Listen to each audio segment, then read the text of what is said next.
நம்மக்கிட்ட இருக்கிறதே ஒரு 4 சீலை தான். இதில் எதை கட்டுறதுன்னு ஒரு கன்ஃபியூஷன் வேறு வந்துடுது நம்மளுக்கு. இதெல்லாம் வந்துட்டு கட்டவே முடியாது இந்த சாரீ, அப்புறம் இந்த சாரீ, இது எல்லாம். ஏன்னா வந்துட்டு இதுதான் இந்த சாரீ, இதெல்லாம் ரொம்ப பழைய மாடல் சாரீ. இதெல்லாம் என்ன பண்ணுறதுன்னு தெரியாமையும் வச்சுருக்கேன். ஏதாவது ஒரு ஃபங்க்ஷன் மட்டும் வந்துருச்சு வைங்க, இந்த சாரீ எது சூஸ் பண்ணுறதுன்னு அவ்வளோ பெரிய கன்ஃபியூஷன். இதுக்கு என்கிட்ட வந்து சாரியெல்லாம் ரொம்ப அதிகமாக கிடையாது. இதோ இவ்வளோதான், இந்த 2 ரோ தான், இவ்வளோ தான் சாரியே. இவ்வளோதான் வந்து இந்த சாரியே என்கிட்ட இருக்கிறது மொத்தமாக. இதில் எதை கட்டுறதுங்கிறது தான் ரொம்ப பெரிய கன்ஃபியூஷன். ஏன்னா வந்து பழனி போகணும், அங்கே வந்து நமக்கு நடக்கிறதுக்கு கம்ஃபர்ட்டாக இருக்கணும், கட்டுறதுக்கும் கம்ஃபர்ட்டாக இருக்கணும். இந்த பட்டெல்லாம் கட்டிட்டு போகணுன்னு வச்சுக்கோங்க, மலை ஏறுறதுக்குள்ளே போதும் போதுன்னு ஆயிரும். ஸோ கம்ஃபர்ட்டாகவும் இருக்கணும், நீட்டாகவும் இருக்கணும்.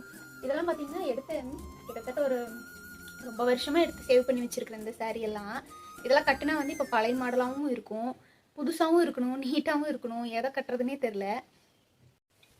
சரி, இதுக்கு ப்ளவுஸ் எடுக்கலான்னா இதுக்கு ஏற்ற மாதிரி நீட்டாக ப்ளவுஸ் எடுக்கணும் அப்படின்னா எங்கள் ஊரில் கடை இல்லை. போகிறோன்னா திருப்பூர் இல்லை ஈரோடு தான் போகணும். நம்ம வீட்டில் இருந்துட்டு அதுக்கு வேண்டியெல்லாம் ஒரு நாள் செலவு பண்ணிட்டு போகிற அளவுக்கு இல்லை நம்ம. ஓகேவா?